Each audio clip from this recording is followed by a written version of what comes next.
నేను మొన్న అయితే ఫ్లిప్కార్ట్ లో ఆర్డర్ అయితే పెట్టాను. ఆర్డర్ అయితే ఈ రోజు అయితే వచ్చేసింది. డెలివరీ బాయ్ అయితే ఫోన్ చేసి నేను బయట ఉన్నాను, వచ్చి ఆర్డర్ అయితే తీసుకోమన్నా. నా ఫోన్ పే లో అమౌంట్ అయితే చూస్తే 50 రూపీస్ అయితే ఉంది. నా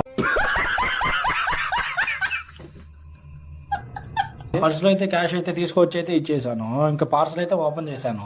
మొత్తానికి అయితే మనం పెట్టిన ఆర్డర్ అయితే వచ్చేసింది. నేను వస్తుందో రాదో అనుకున్నాను, వేరే ప్రోడక్ట్ ఏమైనా వస్తుందేమో అనుకుంటే మా మామ కాల్ చేసి ఆర్డర్ వేసుకుంటా, వెయిట్ లిఫ్ట్ చేద్దాం అన్నాడు.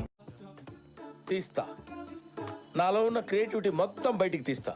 నా తడ అక్కడికైతే ఆటో వేసుకుని వెళ్ళగానే చిట్టువేలకు 30 మూటలు బియ్యం వేసుకొని డబ్బులు అయితే ఇస్తారన్నారు. నేనైతే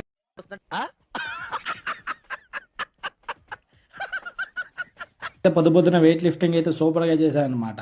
ఇంకైతే 30 మూటలు అయితే ఆటోలో వేసుకొని నేనైతే చిట్టువేలకి అయితే స్టార్ట్ అయిపోయాను అనమాట. ఇంకా ఆటో అయితే నా మాట అయితే వింటం లేదన్నమాట. మైకల్ జాక్సన్ లాగా ఫుల్ షేక్ అయితే ఇస్తుంది.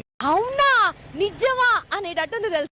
ఎలాగోలాగా చిట్టువేలకి అయితే వచ్చేసాను అనమాట. ఇంకైతే అక్కడైతే దింపేసి బియ్యం మూటలన్నీ నేనైతే డబ్బులు అయితే తీసుకొని వచ్చేసాను అనమాట. ఇంకా నేను వచ్చే దారిలో అయితే ఒక తోటలో గెస్ట్ హౌస్ అయితే కనిపించింది అనమాట. చూడగానే కళ్ళు చెదిరిపోయేలా ఉంది, సూపర్ గా అయితే ఉంది. మనం ఇప్పుడు కడతాం ఇట్లాంటి గెస్ట్ హౌస్ అయితే. అలాగే నా వీడియోస్ మీకు నచ్చినట్టయితే మిస్టర్ జనా వ్లాగ్స్ అయితే ఫాలో చేసేయండి. లైక్ షేర్ సబ్స్క్రైబ్ అయితే మర్చిపోవద్దు అనమాట. పక్కనే గంట సింబల్ అయితే ఉంటుంది, అదైతే గుళ్ళో గంట కొట్టినట్టయితే కొట్టేసింది.